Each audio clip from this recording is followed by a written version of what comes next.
संतोष देशमुख यांच्या हत्येचे हे सगळे संतापजनक फोटो काही वेळापूर्वी समोर आले। मात्र तत्पूर्वी अधिवेशनाचा आजचा पहिला दिवसही गाजला तो बीड प्रकरणानंच। या बीड प्रकरणात आरोपपत्र दाखल केल्यानंतर विरोधकांनी धनंजय मुंडेंच्या राजीनाम्याची मागणी केली। आज काय घडलं अधिवेशनात पाहूया।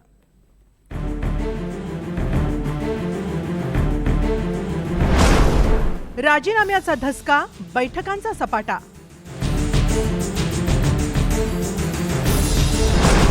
राजीनाम्याचं कारण चर्चेत फडणवीसांचं दालन।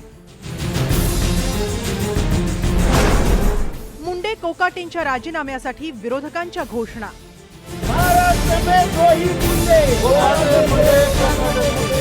अर्थसंकल्पीय अधिवेशनाचा पहिला दिवस गाजला तो धनंजय मुंडे आणि माणिकराव कोकाटेंच्या राजीनाम्याच्या मागणीने।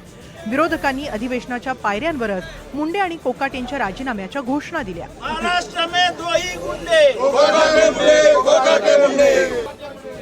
एकीकडे विरोधकांकडून दोघांच्या राजीनाम्याच्या मागणीनं विधान भवन परिसर गाजला, तर दुसरीकडे राजीनामा टाळण्यासाठी धनंजय मुंडेंची धावाधाव दिसून आली। विधान परिषदेचं कामकाज संपताच धनंजय मुंडे फडणवीसांच्या दालनात भेटीला गेले। दोघांमध्ये तब्बल 15 ते 20 मिनिटं बैठक झाल्याची माहिती समोर आली आहे। यावेळी मुंडेंच्या आजारपणासह बीड प्रकरणावर चर्चा झाल्याचीही माहिती आहे। मुंडे फडणवीसांची भेट घेऊन बाहेर पडतायत तोवर बीड प्रकरण गाजवणारे सुरेश धस फडणवीसांच्या दालनात पोहोचले। सुरेश धस आणि मुख्यमंत्री देवेंद्र फडणवीस यांच्यात 16 महिन्यांपूर्वी झालेल्या महादेव मुंडेंच्या हत्या प्रकरणावर चर्चा झाल्याची माहिती समोर येते। मात्र नुकतंच देशमुख हत्या प्रकरणाचं आरोपपत्र दाखल झाल्याने यावर देखील चर्चा झाल्याचं नाकारता येत नाही। एकीकडे राजीनामा टाळण्यासाठी भेटीगाठी सुरू होत्या, तर दुसरीकडे विरोधकांनी नैतिकतेचा मुद्दा उपस्थित करत पुन्हा एकदा राजीनाम्याची मागणी केली। नाही, नक्कीच हे दोघांच्या यावर खरं तर यांना एकही मिनिट मंत्रिमंडळात ठेवण्याची आवश्यकता नाही। काय ना शेवट कायदा काय आणि नियम काय आहे की नाही। एका मंत्र्यांच्या संदर्भात जर दोन नियम असतील तर सांगावं, आणि कोर्टाने स्पष्टपणे आदेश दिले असताना ही भूमिका त्यांना मंत्रिमंडळाच्या बाहेर न काढणं हे महाराष्ट्राला भूषणावं नाही।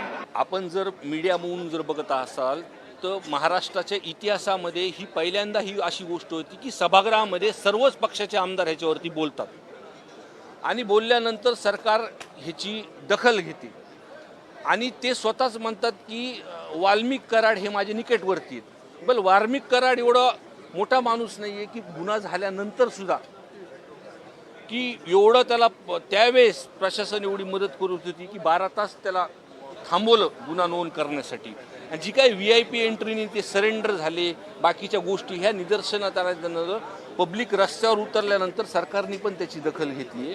आणि आम्ही आज सुद्धा ठाम आहे की या विषयावरती धनंजय मुंडे साहेबांनी नैतिकता दाखवी आणि राजीनामा द्यावा।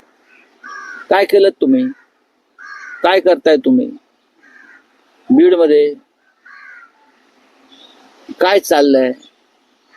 ती ज्यांचा खून झालाय ते मुंडे आहेत, त्यांची मुलगी आणि पत्नी परत आता उपोषणाला बसतायत। ती तुमची लाडकी बहीण नाही, त्यांची मुलगी। सरकार कोणाला घालायचे सरकारच्या मनावर आहे। सरकार मला नाही वाटत त्यांना बेड्या घालेल, आणि त्यांनी खून केलेला नाही हे मी आधीपासून सांगतोय।